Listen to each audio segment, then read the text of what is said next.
वृद्धाश्रमात पाठवल्याच्या नंतर बापाच्या मनाची अवस्था काय होते माहिती आहे तुम्हाला? काय होते त्या माणसाचं मन काय म्हणत असेल कळतं आपल्याला कधीतरी? एका श्रीमंत मुलानं आपल्या बापाला वृद्धाश्रमात ठेवलं. वृद्धाश्रमात ठेवलेला तो बाप आपल्या मुलाला विनवणी करतोय, दादा वृद्धाश्रमाच्या या बंद खोलीत वाट तुझी पाहतोय. रडून रडून ओली होते सदऱ्याची बाई, तुझ्या आठवणीनं मन माझं भरून येई. कधी कधी पोस्टमन तुझी मनी ऑर्डर घेऊन येई. पैसे नको दादा तुझे या वेळेस मला, तू स्वतः येऊन जा बाळा, मला आपल्या घरी घेऊन जा. पुढचे शब्द ऐका रे त्या बापाचे. तो बाप म्हणतोय, तुझी आई जिवंत होती तोपर्यंत मला तिची चांगली साथ होती. तू भेटायला येशील म्हणून बरेच दिवस ती जिवंत होती. सांगत होती शेवटपर्यंत सगळ्यांना, येईल माझा राजा. अरे घेतला तिने अखेरचा श्वास, नाही कळले कोणालाच. दादा माझ्याही हृदयात तू तुझा शेवटचा फोटो बघून जा बाळा, मला आपल्या घरी घेऊन जा. अरे दुष्काळाच्या साली जन्म तुझा झाला,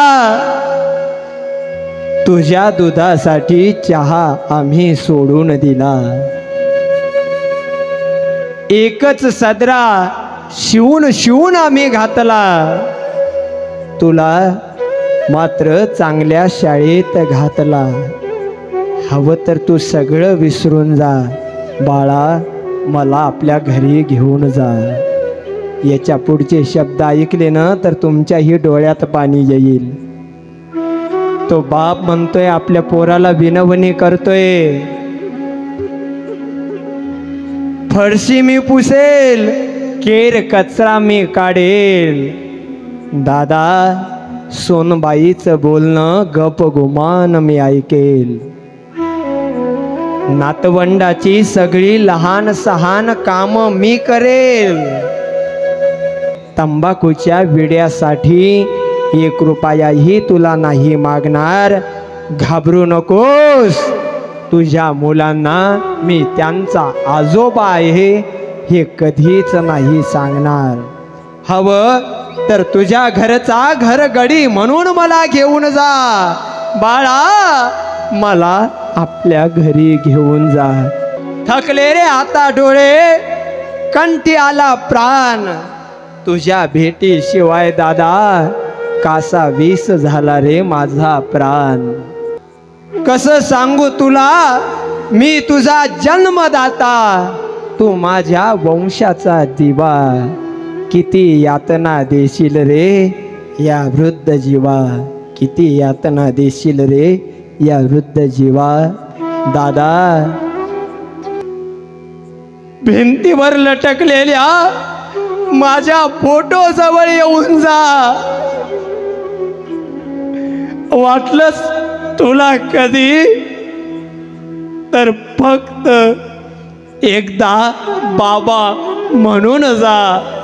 आवडलंच तुला तर तुझ्या मेलेल्या बापाच्या फोटोचं शेवटचं दर्शन करून जा बाळा, मला आपल्या घरी घेऊन जा बाळा, मला आपल्या घरी घेऊन जा.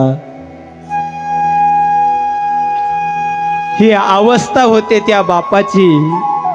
मग आपला जन्मदाता बाप आपण कधीतरी समजवून घेतला पाहिजे. कारण बाप होणं सोपं नसतं, जपावं लागतं त्याला सगळ्यांच्या भावनांना. जपावं लागतं त्याला सगळ्यांच्या मनाला, कुणाचा भाऊ म्हणून, कुणाचा चुलता म्हणून, तर कुणाचा मामा म्हणून, कुणाचा बाप म्हणून. बाप होऊन जगणं सोपं नसतं. आपल्या जन्मदात्यासाठी एकदा आपल्या कडकडून टाळ्या वाजू द्या.